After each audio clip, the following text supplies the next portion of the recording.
बिस्मिल्लाहिर्रहमानिर्रहीम। Today's topic of discussion is endocrine pharmacology.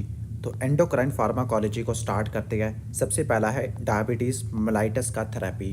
तो diabetes mellitus आपको पता है कि दो टाइप की होती है, टाइप 1 होती है और टाइप 2 होती है। जो टाइप 1 होती है इसमें कंप्लीट इंसुलिन की डेफिशिएंसी होती है। डेट इज़ वाई इसमें जो ड्रग ऑफ चॉइस होगा वो इंसुलिन होगा। क्लियर। जो टाइप 2 डायबिटीज़ मेलाइटस है इसमें इंसुलिन इनिशियली होती है लेकिन वो काम नहीं कर रही होती और हमने इसकी सेंसिटिविटी को बढ़ाना है। तो जो टाइप 2 है इसके लिए जो ड्रग ऑफ चॉइस होती है वो मेटफॉर्मिन होती है। क्लियर, ठीक हो गया। लेकिन लेटर स्टेजेस के अंदर बीटा सेल का डिसफंक्शन होता है, बीटा सेल एग्जॉस्ट हो जाते हैं हाइपरग्लाइसीमिया की वजह से। तो लेटर स्टेजेस के अंदर जो ड्रग ऑफ चॉइस होती है वो इंसुलिन होती है। लेकिन इंसुलिन टाइप 1 में इनिशियली स्टार्ट करते हो, टाइप 2 में आप लेटर स्टेजेस पे स्टार्ट करते हैं। अदरवाइज जो ड्रग ऑफ चॉइस होती है वो मेटफॉर्मिन होती है। जो डायबिटीज़ मेलाइटस का जो ट्रीटमेंट होता है वो ना सिर्फ ड्रग्स होता है बल्कि वो डाइट पे भी डिपेंड करता है। आपने डायबिटीज़ मेलाइटस को पेशेंट को कहना है कि आपने अपनी डाइट में शुगर को कम से कम लेना है, साल्ट को कम से कम लेना है, ठीक हो गया। फ्रूट्स वेजिटेबल का इस्तेमाल आपने ज़्यादा करना होता है। जो फ्रूट जो आपके जूस होते हैं, सॉफ्ट ड्रिंक्स होती हैं, इसका यूज़ आपने कम से कम करना है। डाइटरी मॉडिफिकेशन है। दूसरा आपने कहना है कि एक्सरसाइज ज़रूर करनी है, आधे घंटे की एक्सरसाइज रोज़ाना ज़रूर करनी है। तीसरा ब्लड ग्लूकोज लेवल की आपने मॉनिटरिंग करनी है। अब जो ब्लड ग्लूकोज लेवल है उसकी मॉनिटरिंग कैसे करोगे? अब उसकी मॉनिटरिंग करने के लिए आपने HbA1c के लेवल करानी होती है।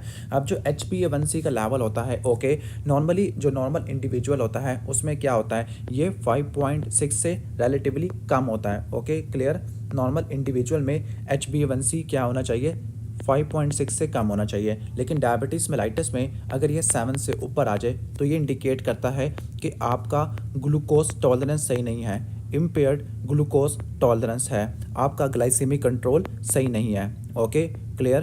तो आपने HbA1c के लेवल ज़रूर कराने होते हैं। जो HbA1c के लेवल होते हैं ये आपको बताते हैं ब्लड ग्लूकोज लेवल, खास तौर पर लास्ट 3 मंथ का, बिकॉज RBC की हाफ लाइफ भी इतनी ही होती है। तो आपने ये करना होता है। इसके बाद आपने पेशेंट को बताना है कि डायबिटीज़ मेलाइटस की क्या कॉम्प्लिकेशन होती है। अब डायबिटीज़ मेलाइटस की जो कॉम्प्लिकेशन होती है, लेट मी सी।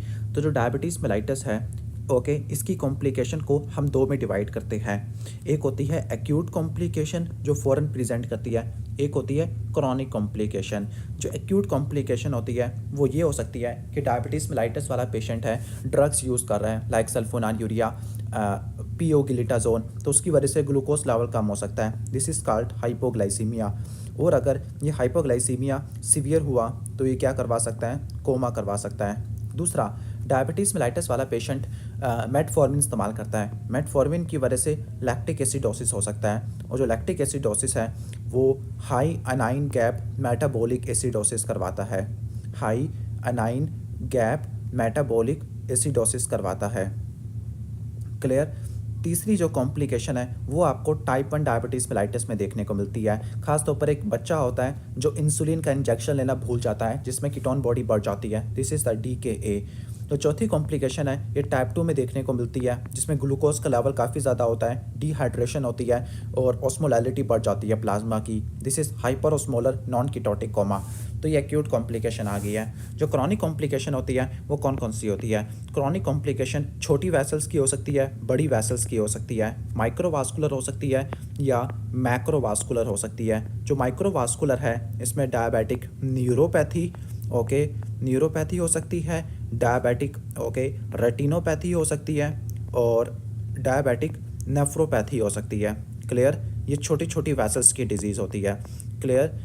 और जो डायबिटिक न्यूरोपैथी होती है वो सोमैटिक हो सकती है या मोटर हो सकती है या ऑटोनॉमिक हो सकती है। जो रेटिनोपैथी होती है प्रोलिफरेटिव हो सकती है, प्री प्रोलिफरेटिव हो सकती है। जो नेफ्रोपैथी होती है इसमें किमल्सन विल्सन नोड्यूल्स देखने को मिलते हैं। जो मैक्रोवास्कुलर कॉम्प्लिकेशन है उसमें आपका स्ट्रोक आ जाता है, ओके, MI आ जाता है और गैंग्रीन आ जाएगा। क्लियर। ऑलमोस्ट ये सारा आपको मैंने एक्सप्लेन कर दिया डायबिटीज़ मेलाइटस वाला, तो ऑलमोस्ट ये आ जाएगा। अब जो टाइप 1 डायबिटीज़ मेलाइटस होती है उसका क्या ट्रीटमेंट होता है? उसका ट्रीटमेंट है आपने इंसुलिन को रिप्लेस करना है। अब इंसुलिन की 4 फार्मूलेशन होती है, उसको हम डिस्कस करते हैं। ये यहाँ पे लिखा है कि rapid acting, short acting, intermediate acting और लॉन्ग एक्टिंग, ठीक हो गया। लेकिन जो टाइप 2 डायबिटीज़ मेलाइटस वाला पेशेंट होता है उसमें आपने ओरल ड्रग्स मेटफॉर्मिन देनी होती है। Metformin is a drug of choice. अब मेटफॉर्मिन ड्रग ऑफ चॉइस क्यों होती है वैसे मैं एक्सप्लेन करूँगा बाद में, लेकिन वैसे बता देता हूँ। Okay, metformin drug of choice क्यों होती है? क्योंकि मेटफॉर्मिन क्या होती है? यूग्लाइसीमिक होती है। यूग्लाइसीमिक का मतलब है ये हाइपोग्लाइसीमिया नहीं करवाती। दूसरा, जो मेटफॉर्मिन होती है टाइप 2 में इस्तेमाल करते हैं और टाइप 2 वाले पेशेंट ऑलरेडी ओबीज होते हैं, तो ये जो मेटफॉर्मिन होती है वेट गेन नहीं करवाती बल्कि वेट लॉस करा देती है। That is why this is the drug of choice for type 2 diabetes mellitus. इसके बाद लेटर स्टेजेस के अंदर क्या होता है, आपको रेजिस्टेंस देखने को मिलती है जिसकी वजह से आपने इंसुलिन देनी होती है। और लास्ट में सबसे इंपॉर्टेंट है वेट लॉस आपने कराना होता है। एक खास तरह की डायबिटीज़ होती है जो प्रेग्नेंट फीमेल में देखने को मिलती है, खास तौर पर 20 वीक्स के बाद। इसको हम बोलते हैं हम जेस्टेशनल डायबिटीज़। ओके, क्या बोलते हैं हम इसको? जेस्टेशनल डायबिटीज़ बोलते हैं। इसका मैनेजमेंट क्या होता है? इसका मैनेजमेंट भी आपने इंसुलिन देना होता है, ठीक हो गया, इंसुलिन देना होता है। अब इंसुलिन की 4 फार्मूलेशन होती है, rapid acting, short acting, intermediate acting और लॉन्ग एक्टिंग होती है। क्लियर, ठीक हो गया। जो आपकी रैपिड एक्टिंग होती है और जो शॉर्ट एक्टिंग होती है ये कहाँ पे इस्तेमाल होती है? ये इमरजेंसी कंडीशन में इस्तेमाल होती है। क्लियर, तो हम यहाँ पे लिख देते हैं इंसुलिन के फार्मूलेशन, बल्कि यहाँ पे लिखा है कि इंसुलिन रैपिड एक्टिंग होती है, शॉर्ट एक्टिंग होती है, इंटरमीडिएट एक्टिंग होती है, लॉन्ग एक्टिंग होती है, वेरी लॉन्ग एक्टिंग होती है। जो आपका रैपिड एक्टिंग और शॉर्ट एक्टिंग होता है ये आप आईवी रूट से देते हैं, और बाकी जो इंटरमीडिएट लॉन्ग एक्टिंग है ये सब कुटेनियस रूट से देते हैं। जब ये आईवी रूट से देते हैं तो आप इसको इमरजेंसी में इस्तेमाल करते हैं। फॉर एग्जांपल, एक पेशेंट को DKA है, एक पेशेंट को हाइपरकैलेमिया है, उसमें भी आप इंसुलिन वगैरह इस्तेमाल करते होते हैं क्योंकि इंसुलिन पोटेशियम को सेल के अंदर पंप कर देती है। क्लियर, या पेशेंट को हाइपरोस्मोलर नॉन कीटोटिक कोमा है, इस केस में भी आप रेगुलर इंसुलिन प्रेफर करते हैं। या स्ट्रेस हाइपरग्लाइसीमिया, इसमें भी आप ये रैपिड एक्टिंग या शॉर्ट एक्टिंग इस्तेमाल करते हैं। जो इंटरमीडिएट एक्टिंग, लॉन्ग एक्टिंग और वेरी लॉन्ग एक्टिंग होती है ये नॉर्मल जो ओवरऑल जो डायबिटीज़ है उसको मॉनिटर करने के लिए इस्तेमाल होती है। अब कैसे इस्तेमाल होती है? अब देखो ना, जो इंटरमीडिएट एक्टिंग है, लॉन्ग एक्टिंग है और वेरी लॉन्ग एक्टिंग है, इसका आप कम्बिनेशन बनाते हैं रैपिड एक्टिंग के साथ या शॉर्ट एक्टिंग के साथ। फॉर एग्जाम्पल, हमारे यहाँ जो इंसुलिन इस्तेमाल होती है वो है 70-30। 70-30 का मतलब है 70 यूनिट इंटरमीडिएट के होते हैं जिसको NPH कहते हैं, और जो 30 यूनिट होता है वो शॉर्ट एक्टिंग का होता है जिसको रेगुलर इंसुलिन कहते हैं। मतलब आप इनके कम्बिनेशन इस्तेमाल करते होते हैं। क्लियर, उम्मीद है कि आपको समझ आ गया होगा। अब यहाँ पर इंसुलिन की फार्मूलेशन को डिस्कस कर रहे थे, तो इंसुलिन रैपिड एक्टिंग होती है, शॉर्ट एक्टिंग होती है, इंटरमीडिएट एक्टिंग होती है, लॉन्ग एक्टिंग होती है। जो रैपिड एक्टिंग होती है इसमें लिस्प्रो, स्पार्ट और ग्लूलिसिन आ जाएगा। लिस्प्रो, स्पार्ट और ग्लूलिसिन आ जाएगा। जो शॉर्ट एक्टिंग है उसमें रेगुलर इंसुलिन आता है। इंटरमीडिएट में न्यूट्रल प्रोटामीन हैचहोक आ जाएगा। लॉन्ग एक्टिंग में डिटामिर और ग्लाइजीन आ जाएगा, और वेरी लॉन्ग एक्टिंग में डेग्लूटेक आ जाएगा। क्लियर, तो ये सारी आ जाती है। इनके क्लिनिकल यूज़ ऑलरेडी मैं एक्सप्लेन कर चुका हूँ। और चूंकि ये सारी इंसुलिन है, रिकम्बिनेंट इंसुलिन है, इनके क्या मैकेनिज्म ऑफ एक्शन होते हैं? वही मैकेनिज्म ऑफ एक्शन है, टायरोसिन काइनेस रिसेप्टर पर जाके काम करेगी, जैक स्टैट मैकेनिज्म को एक्टिवेट करेगी। और इंसुलिन का मेन पर्पस क्या होता है? ब्लड ग्लूकोज के लेवल को कम कर देना। तो लीवर में क्या करेगी? लीवर में ये ग्लाइकोजेनेसिस करवा देगी, यानी ग्लूकोज को ग्लाइकोजन में कन्वर्ट करा देगी। लीवर के अंदर भी ग्लाइकोजेनेसिस करवा देगी और प्रोटीन की सिंथेसिस करवा देगी। फैट्स के अंदर ट्राइग्लिसराइड की सिंथेसिस को बढ़ा देगी, दिस इज लाइपोजेनेसिस। और पोटेशियम की अपटेक को बढ़ा देगी। दैट इज़ वाई ये जो इंसुलिन होती है इनके क्लिनिकल यूज़ आपको मैंने बता दिया है कि DKA में, हाइपरकैलेमिया में इस्तेमाल होते हैं, हाइपरोस्मोलर नॉन कीटोटिक कोमा में इस्तेमाल हम करते होते हैं। क्लियर, इसके अलावा हम कह सकते हैं कि जो आपकी लॉन्ग एक्टिंग या इंटरमीडिएट एक्टिंग है ये डायबिटीज़ को मैनेज करने के लिए इस्तेमाल होती है। अब इनके क्या साइड इफेक्ट होते हैं? अब आपने इंसुलिन दे दिया तो इंसुलिन ब्लड ग्लूकोज को कम करेगी, हाइपोग्लाइसीमिया होगा, और जिस पेशेंट को हाइपोग्लाइसीमिया होता है उसको चक्कर आते हैं, स्वेटिंग, पाल्पिटेशन, ट्रेमर ये देखने को मिलता है। दूसरा, लाइपोडिस्ट्रॉफी होती है। लाइपोडिस्ट्रॉफी क्यों होती है? क्योंकि इंसुलिन आपने देनी है सबकुटेनियस पाथवे से, तो जहाँ पर फैट पे आपने इंसुलिन का इंजेक्शन देना होता है उस फैट की हाइपरट्रॉफी, हाइपरप्लेजिया या एट्रॉफी हो सकती है। इसके अलावा आप रिकॉम्बिनेंट इंसुलिन इस्तेमाल कर रहे हो तो हाइपर सेंसिटिव रिएक्शन हो सकता है, टाइप 1 हाइपर सेंसिटिव रिएक्शन। और इसके बाद लास्ट है वेट गेन। जो वेट गेन होता है ओके, ये अनडिज़ायरेबल होता है क्योंकि टाइप 2 वाले पेशेंट ऑलरेडी मोटे होते हैं। दैट इज़ वाई आपने लेटर स्टेजेस में आपने इस्तेमाल करनी है इंसुलिन टाइप 2 के अंदर। वेट गेन क्यों होता है? क्योंकि इंसुलिन क्या है, एनाबॉलिक हार्मोन होता है ओके। इंसुलिन प्रोटीन की सिंथेसिस को बढ़ा देता है और फैट्स की सिंथेसिस को बढ़ा देता होता है okay. That is why this is the anabolic hormone. अब यहाँ पर इस डायग्राम में यहाँ पे सारा वो बताया हुआ है ओके। इनके एक्शंस वगैरह बताए हुए हैं। देखो लिस्परो एस्पार्ट ग्लूलिसिन, इसकी जो पीक आती है वो तकरीबन आधे से 1 घंटे में आ जाती है। रेगुलर की 2 से लेकर 4 घंटे है। एनपीएच की 3 से लेकर 8 घंटे है। और वाहिद इंसुलिन जिसकी कोई पीक नहीं आती वो है आपकी जो लॉन्ग एक्टिंग इंसुलिन होती है, ग्लाजीन, डेटामिर और डेग्लूटेक। डेग्लूटेक तो वेरी लॉन्ग एक्टिंग होती है, इनकी कोई पीक ही नहीं आती, बाकी की पीक आ जाती होती है। क्लियर? उम्मीद है कि आपको समझ आ गया होगा। अब बाकी जो हम इंसुलिन के अलावा, इंसुलिन तो टाइप 1 में मेनली इस्तेमाल होती है और टाइप 2 के लेटर स्टेजेस में इस्तेमाल होती है। बाकी ड्रग्स को पढ़ लेते हैं जो टाइप 2 में इस्तेमाल होती है। सबसे पहला है मेटफॉर्मिन और पियोग्लूटाजोन। जो मेटफॉर्मिन और जो पियोग्लूटाजोन होती है ये क्या करती है, इंसुलिन की सेंसिटिविटी को बढ़ा देती है। सेंसिटिविटी का मतलब है इंसुलिन के एक्शन को बढ़ा देती है, यानी ये क्या करती है, वही काम करती है जो इंसुलिन करती है कि एडिपोज टिश्यू और स्केलेटल मसल, इसमें GLUT4 होते हैं ओके।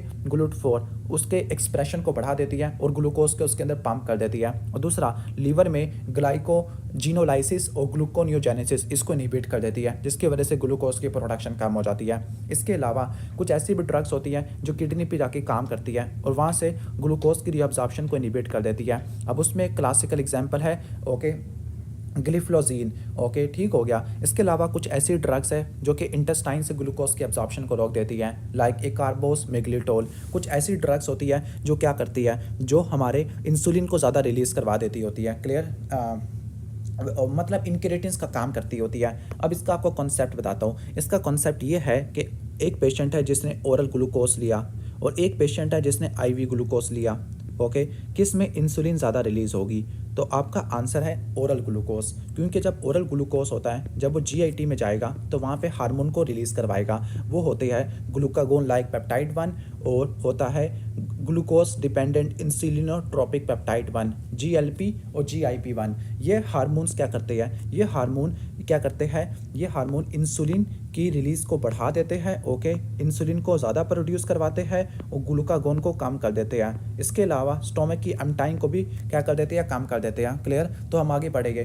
तो ये जो हार्मोन्स होते हैं ये इंसुलिन को ज़्यादा रिलीज़ करवाएंगे। डैट इज़ वाई जो ओरल ग्लूकोज लेगा बंदा उसमें ज़्यादा इंसुलिन प्रोड्यूस होगा, ठीक हो गया। और इन हार्मोन्स को इनहिबिट करने वाला एक एंजाइम होता है जिसको बोलते हैं डाइपेप्टिडाइल पेप्टिडेज 4 ओके, ठीक हो गया। तो ये डाइपेप्टिडाइल पेप्टिडेज 4 हम क्या करेंगे, इस एंजाइम को इनहिबिट करेंगे या इन इनक्रेटिन्स को बढ़ा देंगे, तो ये आपका मैकेनिज्म आ जाएगा। और लास्ट में हमारा है कि हम क्या करेंगे, इंसुलिन को ज़्यादा रिलीज़ करवाएंगे। These are called insulin secretagogues. ये इंसुलिन के सिक्रेशन को बढ़ा देते होते हैं। क्लियर? ठीक हो गया। अब इसमें आपकी सल्फोनाइलयूरिया आती है। अब इसका मैकेनिज्म मैं नीचे एक्सप्लेन करता हूँ, लेकिन वैसे आपने फार्माकोलॉजी में पढ़ा था कि अगर आपने इंसुलिन को रिलीज़ करवाना है तो आपने क्या करना है, पोटेशियम चैनल्स को क्या करना है, आपने क्लोज करना है ओके। और जब पोटेशियम चैनल को क्लोज करना है, इसको क्लोज करने के 2 मेथड है। एक तो आप ग्लूकोज को यूज़ करो, ग्लूकोज से क्या प्रोड्यूस होगा, ATP होगा ओके। और ये चैनल ATP सेंसिटिव होते हैं, मतलब या तो ये ATP से बंद हो जाते हैं, दूसरा सल्फोनाइलयूरिया से बंद हो जाते हैं। जब ये चैनल बंद हो जाएगी, डीपोलराइजेशन होगी, voltage gated calcium channel open हो गए, कैल्शियम सेल के अंदर एंटर होगा और वो इंसुलिन के ग्रैन्यूल्स को बाहर रिलीज़ करवा देगा। तो ये बेसिक मैकेनिज्म आपको मैंने बता दिया है। सबसे पहले स्टार्ट करते हैं वो ड्रग जो इंसुलिन के सेंसिटिविटी को बढ़ा देती है। This is the metformin. Metformin simple insulin के सेंसिटिविटी को बढ़ाती है। यहाँ पे कॉम्प्लेक्स सा मैकेनिज्म बताया हुआ है कि माइटोकॉन्ड्रिया में ग्लिसरॉल 3 फास्फेट डिहाइड्रोजिनेज इसको इनहिबिट कर देती है। इस मैकेनिज्म के जरिए एक एंजाइम होता है ग्लूकोनियोजेनेसिस का, वो इनहिबिट हो जाता है और ग्लूकोनियोजेनेसिस नहीं हो पाती। और इसके अलावा ग्लूकागोन का एक्शन भी इनहिबिट हो जाता होता है। क्लियर? इसके अलावा जो मेटफॉर्मिन होती है ग्लाइकोलिसिस के रेट को बढ़ा देती होती है ओके। इसके अलावा ग्लूकोज की अपटेक को बढ़ा देती है GLUT4 के जरिए, ओके। इन शॉर्ट ये इंसुलिन के सेंसिटिविटी को बढ़ा देती है। अब मेटफॉर्मिन के इंपॉर्टेंट साइड इफेक्ट रट्टा मारने हैं। Metformin is a drug of choice for type 2 diabetes mellitus, क्योंकि ये यूग्लाइसेमिक होती है, हाइपोग्लाइसीमिया नहीं करवाती और वेट गेन भी नहीं कराती, उल्टा वेट लॉस करा देती होती है। तो इसके साइड इफेक्ट क्या होते हैं? पहला तो वेट लॉस आपको मैंने एक्सप्लेन कर दिया। दूसरा सबसे इंपॉर्टेंट है लैक्टिक एसिडोसिस, ये लैक्टिक एसिडोसिस करवा देती है। That is why this is contraindicated in CKD भी आपने ध्यान से इसको इस्तेमाल करना है। इसके अलावा ये विटामिन B12 की भी डेफिशिएंसी करवा देती है। जब विटामिन B12 की डेफिशिएंसी होती है तो पेशेंट में आपको मेगालोब्लास्टिक एनीमिया आपको देखने को मिलेगा। मेगालोब्लास्टिक एनीमिया का मतलब है MCV 100 से ज़्यादा होगा, हाइपर सेगमेंटेड न्यूट्रोफिल होके मेगालोब्लास्ट होगा। और दूसरा पेरिफेरल न्यूरोपैथी होती है जिसमें टिंगलिंग सेंसेशन आपको देखने को मिलती होती है, ओके। तो ऑलमोस्ट ये चीज़ आपको देखने को मिलती है। तो मेटफॉर्मिन आपने इन दो कंडीशन को याद रखना है। इसके बाद है पियोग्लिटाजोन, ये थायाजोलिडाइनिडायोन से बिलोंग करती होती है। क्लियर? ठीक हो गया। तो जो पियोग्लिटाजोन है इसने PPAR गैमा रिसेप्टर उसको एक्टिवेट करना है। अब एक और ड्रग भी होती है जो PPAR रिसेप्टर को एक्टिवेट करती है, लेकिन वो गैमा नहीं होता, वो अल्फा होता है। यानी जो PPAR रिसेप्टर होते हैं दो तरह के होते हैं, ओके। PPAR जो रिसेप्टर होते हैं वो दो तरह के होते हैं, एक होते हैं आपका अल्फ़ा, एक होते हैं आपका गैमा। जो अल्फ़ा रिसेप्टर को एक्टिवेट करती है वो फाइब्रेट्स होती है, और फाइब्रेट्स हाइपर ट्राइग्लाइसरीडीमिया में इस्तेमाल होती है। और जो गैमा रिसेप्टर को एक्टिवेट करती है वो पियोग्लिटाजोन है, जो डायबिटीज़ मेलाइटिस में इस्तेमाल होती है। इन शॉर्ट ये जो ड्रग होती है ये क्या करेगी? ये इंसुलिन की सेंसिटिविटी को बढ़ा देगी और एडिपोरेक्टिन के लेवल को बढ़ा देती है। ये एंटी इन्फ्लेमेटरी हार्मोन्स होते हैं, ओके। और इन शॉर्ट ये ग्लूकोज के मेटाबॉलिज्म को रेगुलेट करती है। अब इसका इंपॉर्टेंट साइड इफेक्ट क्या है? ये वेट गेन करा देती है, मोटा कर देती है बंदे को। दूसरा एडिमा और हार्ट फेलियर करा देती है। That is why this is contraindicated in case of congestive heart failure. इसके अलावा ऑस्टियोपोरोटिक फ्रैक्चर को भी बढ़ा देती होती है, ओके। और इसका एक्शन काफ़ी ज़्यादा डिलेड होता है, तो आपने थोड़ा सा सब्र करना होता है जब आप ये ले लोगे। क्लियर? इसके बाद नेक्स्ट है हमारी कुछ ऐसी ड्रग जो इंसुलिन की सिक्रेशन को बढ़ा देती है। अब इंसुलिन की सिक्रेशन को बढ़ा देती है वो ड्रग कौन सी होती है? इसमें दो कैटेगरी बताई हुई है, लेकिन वही ऑलरेडी एक्सप्लेन कर चुका हूँ, सल्फोनाइलयूरिया और मैग्लीनाटाइड्स। ठीक हो गया। अब जो सल्फोनाइलयूरिया ये करती क्या है? ये आपके पोटेशियम चैनल को बंद कर देती है। जब पोटेशियम चैनल बंद होगी डीपोलराइजेशन होगी और इंसुलिन ज़्यादा रिलीज होगा। इसमें दो ग्रुप्स आपके आ जाते हैं, एक है फर्स्ट जनरेशन, मतलब एक सल्फोनाइलयूरिया है, दूसरा मैग्लीनाटाइड्स है। जो सल्फोनाइलयूरिया फर्स्ट जनरेशन के होते हैं और सेकंड जनरेशन के होते हैं। फर्स्ट में क्लोप्रोपामाइड और टोलब्यूटामाइड है, सेकंड में ग्लिपिजाइड और ग्लिबिराइड आ जाएगा। क्लियर? और जो मैग्लीनाटाइड है इसमें नाइटिग्लिनाइड और रेपाग्लिनाइड आ जाएगा। अब मेन इनका साइड इफेक्ट क्या होता है? मेन साइड इफेक्ट ये है कि ये क्या करा देती है? हाइपोग्लाइसीमिया करवा देती है। आपने रीनल इंसफिशिएंसी वाले पेशेंट में ध्यान से इस्तेमाल कराना होता है, और ये वेट गेन भी करा देती होती है, ओके। अब चूंकि ये ड्रग हाइपोग्लाइसीमिया करवा देती होती है, तो अगर पेशेंट को हाइपोग्लाइसीमिया हो तो आपने क्या करना है? इसके आपने सी पेप्टाइड का लेवल आपने ज़रूर मॉनिटर करना है। तो इस केस में क्या होगा? चूँकि आपके अंदर वाली आपकी जो एंडोजीनस इंसुलिन है वो रिलीज़ हुई है, तो सी पेप्टाइड का लेवल ज़्यादा होगा। तो आप उसको डिफ्रेंशिएट करते हैं कि बाहर से इंसुलिन लिया है या अंदर से इंसुलिन लिया है। क्लियर? अंदर वाले इंसुलिन पर रिड्यूस हुई है। इसके अलावा एक इंपॉर्टेंट साइड इफेक्ट होता है डाइसल्फिराम लाइक रिएक्शन, ओके। ये सिर्फ फर्स्ट जनरेशन में होता है। अब डाइसल्फिराम इसका क्या मतलब होता है? जब आप अल्कोहल लेते हैं, एथेनॉल की ऑक्सीडेशन होती है और इससे बनता है एस्टल्डिहाइड, और जो एस्टल्डिहाइड होता है उसने कन्वर्ट होना है एसीटेट में, और यहाँ पर डाइसल्फिराम जाके काम करती होती है और ये एस्टल्डिहाइड के लेवल को बढ़ा देती है। अब ये जो सल्फोनाइलयूरिया ये भी बिल्कुल डाइसल्फिराम वाला काम करेगी, एस्टल्डिहाइड के लेवल को बढ़ा देगी। तो ये आ गया आपका इंसुलिन सिक्रेशन वाला। इसके बाद नेक्स्ट है ग्लूकोज इंड्यूस इंसुलिन सिक्रेशन।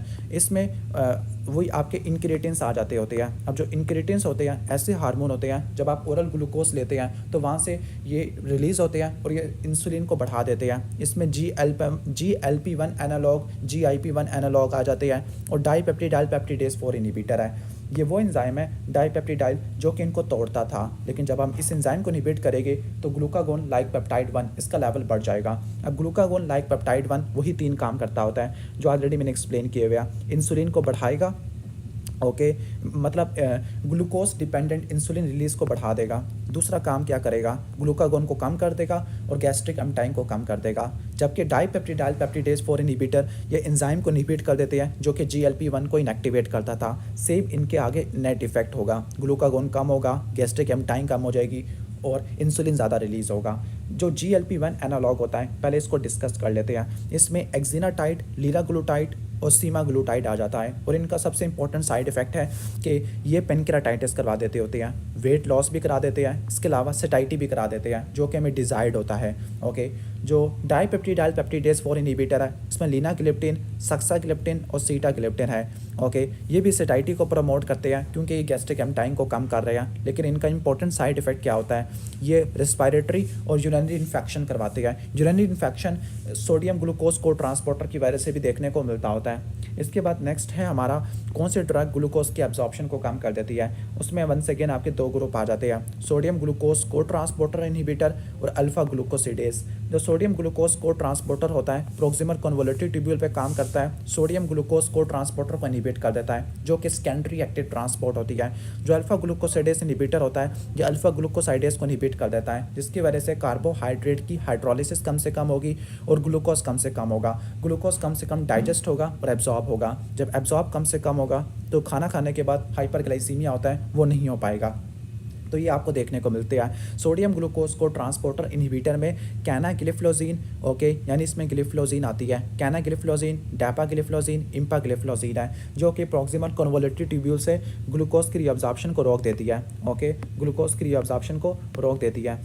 तो अब होगा क्या, सारा ग्लूकोज यूरिन में जाएगा तो ये UTI करवा देगा और वुल्वो वजाइनल कैंडिडियासिस करवा देगा। और सारा ग्लूकोज यूरिन में जाएगा तो वो अपने साथ पानी को भी खींच लाएगा, तो डिहाइड्रेशन हो जाएगी, ऑर्थोस्टैटिक हाइपोटेंशन हो जाएगा और वेट लॉस भी हो जाएगा, यानी सारा ग्लूकोज यूरिन में चला जाएगा। और आपने इसको CKD वाली पेशेंट में एहतियात से इस्तेमाल करना है। जो अल्फा ग्लूकोसिडेज इनहिबिटर होते हैं, इसमें एकार्बोस और मिग्लिटोल आ जाता है। अब ये क्या करेंगे, ग्लूकोज की एब्जॉर्प्शन को रोक देते हैं जिसकी वजह से सारा ग्लूकोज इंटेस्टाइन में रहेगा, वहाँ पे GI अपसेट और ब्लॉटिंग करवा देगा। क्लियर। लास्ट ड्रग है अमाइलिन एनालॉग, प्रेवलेंटाइड होती है। ये भी क्या करती है, इंसुलिन की सेंसिटिविटी को बढ़ा देती है, ग्लूकागोन को कम करती है, ग्लूकोज के एम्टाइन को कम कर देती है और इसका साइड इफेक्ट क्या है, हाइपोग्लाइसीमिया। और ये भी सेटाइटी को बढ़ा देती है क्योंकि ये गैस्ट्रिक एम्टाइन को क्या कर रही है, कम कर रही है। ओके, गैस्ट्रिक एम्टाइन को कम कर रही है।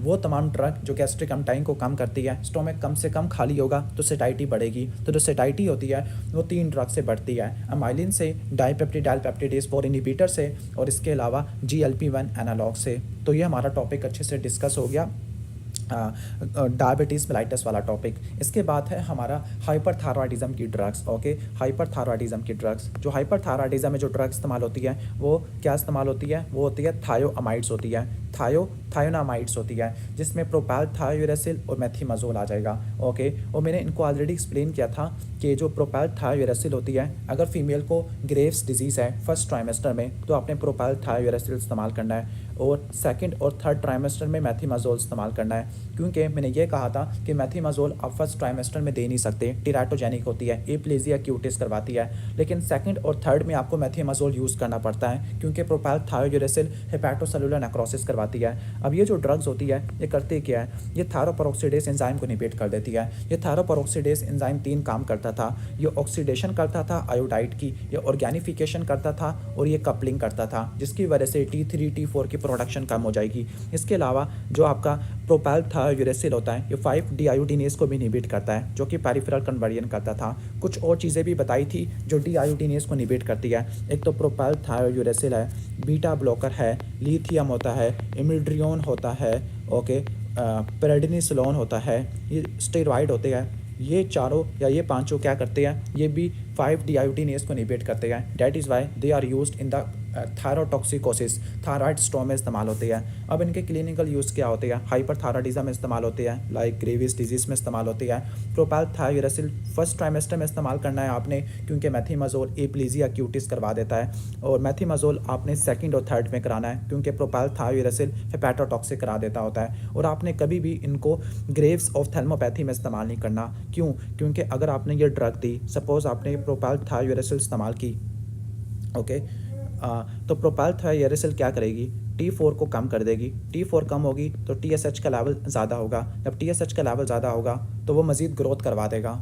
जो मज़ीद ग्रोथ करवा देगा तो आपको ऑफ्थैल्मोपैथी देखने को मिलती है। ऑफ्थैल्मोपैथी देखने को मिलती होती है।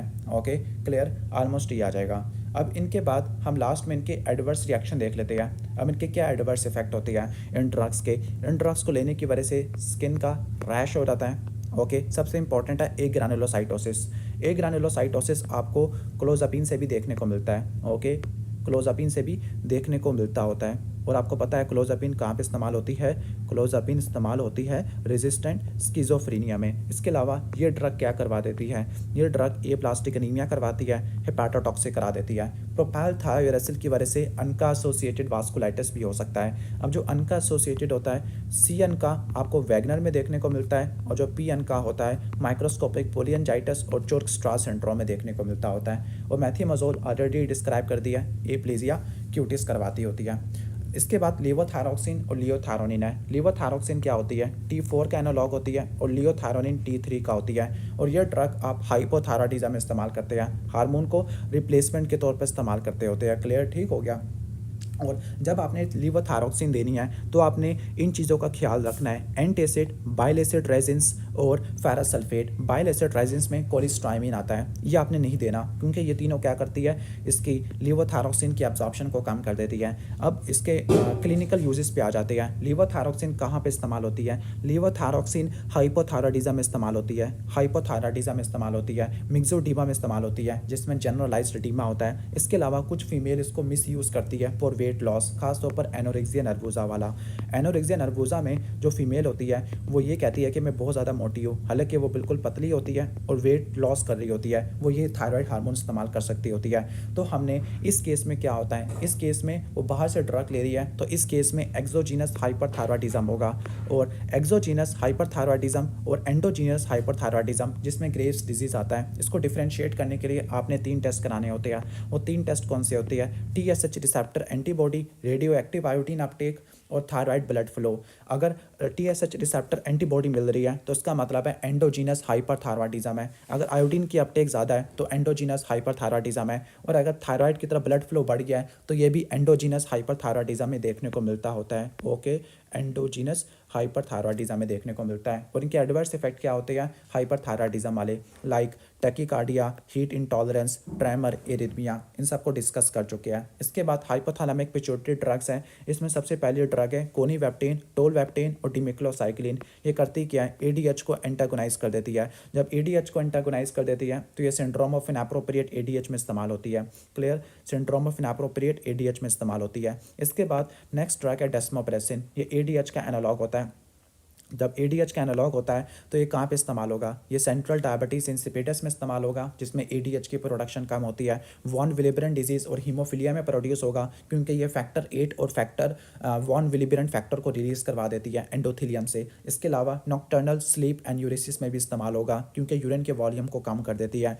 ग्रोथ हार्मोन डेफिशिएंसी में और शॉर्ट स्ट्रेचर इन फीमेल में इस्तेमाल होता है। ऑक्सीटोसिन लेबर को इंड्यूस करती है और PPH को कंट्रोल करती है। सोमैटोस्टैटिन ऑक्ट्रियोटाइड ये यूनिवर्सल इनहिबिटर होता है, तो एक्रोमेगाली में इस्तेमाल होता है। कार्सिनॉइड ट्यूमर, जिसमें bronchospasm, flushing, diarrhoea, right sided valvular lesion है। गैस्ट्रिनोमा में इस्तेमाल होती है, जिसमें रिकरेंट पेप्टिक अल्सर डिजीज होता है। ग्लूकागोनोमा, जिसमें DVT, डिप्रेशन, डर्मेटाइटिस ये आपको देखने को मिलता है। और इसोफेजियल वायरसेस में इस्तेमाल होती है। इसके बाद फ्लूट्रोकॉर्टिसोन है, ये एल्डोस्टेरोन का एनालॉग होता है, तो ये प्राइमरी एड्रीनल इंसफिशिएंसी में इस्तेमाल होता है, एडिसन में इस्तेमाल होता है। क्लियर। इसके बाद सीना कैल्सेट है। सीना कैल्सेट क्या करती है, ये पैराथायराइड ग्लैंड के ऊपर कैल्शियम सेंसिंग रिसेप्टर को सेंसिटाइज कर देती है। सेंसिटाइजेशन का क्या मतलब होता है कि नॉर्मली पैराथायराइड ग्लैंड के ऊपर क्या पड़ा होता है, कैल्शियम सेंसिंग रिसेप्टर पड़ा होता है, जो कि कैल्शियम को सेंस करता होता है। जब इसकी सेंसिटिविटी को बढ़ा देगी तो अगर थोड़ा सा भी कैल्शियम ज़्यादा होगा, इसको ज़्यादा सेंस कर लेगा और ये क्या करेगा, PTH को कम कर देगा। जब PTH को कम प्रोड्यूस करेगा तो ये हम इस्तेमाल कब करेंगे, जब PTH का लेवल ज़्यादा होता है। फॉर एग्जांपल, अगर पेशेंट को CKD है, CKD में विटामिन D की डेफिशिएंसी होती है, हाइपरफॉस्फेटीमिया होता है, तो सेकेंडरी हाइपर पैराथायराइडिज्म होता है, या प्राइमरी हाइपर पैराथायराइडिज्म में इस्तेमाल करते हैं, या पैराथायराइड का कैंसर है वहाँ पे इस्तेमाल करते हैं। और इसका साइड इफेक्ट क्या होगा, चूँकि ये PTH को कम करती है तो ये हाइपोकैल्सीमिया करवा देती है। इसके बाद है सीवल अमीर। सीवल अमीर ये फॉस्फेट बाइंडर होती है, नॉन एब्जॉर्बेबल फॉस्फेट बाइंडर होती है, फॉस्फेट के एब्जॉर्प्शन को रोक देती है। तो ये कहाँ पर इस्तेमाल होती है? जब फॉस्फेट का लेवल ज़्यादा होगा, लाइक हाइपरफॉस्फेटीमिया इन CKD। और साइड इफेक्ट क्या होगा? हाइपोफॉस्फेटीमिया। इसके बाद केटाइन एक्सचेंज रेजिन्स है। केटाइन एक्सचेंज डैट मीन्स ये पोटेशियम को बाइंड करती है क्लोन में for other in exchange of other cation. In short potassium को फीसिस में एक्सक्रीट करा देती है। तो ये हाइपरक्लीमिया में इस्तेमाल होती है। और इनके एडवर्स इफेक्ट क्या होते हैं? हाइपोक्लीमिया। एग्जाम्पल है आपका सोडियम पॉलीस्टाइरीन सल्फोनेट, जिरकोनियम आ जाएगा और पैटीरोमिर आ जाएगा। क्लियर? तो ये हाइपरक्लीमिया में इस्तेमाल होती है। अब हाइपरक्लीमिया का क्या मैनेजमेंट होता है? हाइपरक्लीमिया में सबसे पहले आपने क्या करना होता है? कार्डिक मेम्ब्रेन पोटेंशियल को स्टेबलाइज करना होता है। इसके लिए आपने कैल्शियम ग्लूकोनेट आपने देनी होती है। इसके बाद स्टेबलाइज करने के बाद आपने पोटेशियम को सेल के अंदर शिफ्ट करना है। पोटेशियम को सेल के अंदर शिफ्ट करने के लिए आपने क्या क्या देना होता है? आपने इंसुलिन देना होता है और इंसुलिन के साथ ग्लूकोज भी देना होता है। ओके। दूसरा आपने बाइकार्बोनेट देने होते हैं जो कि पीएच को क्या करेंगे? बढ़ा देंगे और पोटेशियम को सेल के अंदर शिफ्ट कर देंगे। और इसके बाद जो तीसरा आपको देखने को मिलता है वो है बीटा एगोनिस्ट साल्ब्यूटामोल। वो भी पोटेशियम को सेल के अंदर शिफ्ट कर देती है। फिर आपने पोटेशियम को बॉडी से बाहर निकालना है, तो आप इसके लिए आप रेजिन्स इस्तेमाल करोगे। ओके। लूप डायूरेटिक इस्तेमाल करोगे या फिर आप इस्तेमाल करोगे हीमोडायलिसिस। तो ये टॉपिक हमारा फिनिश हो गया है।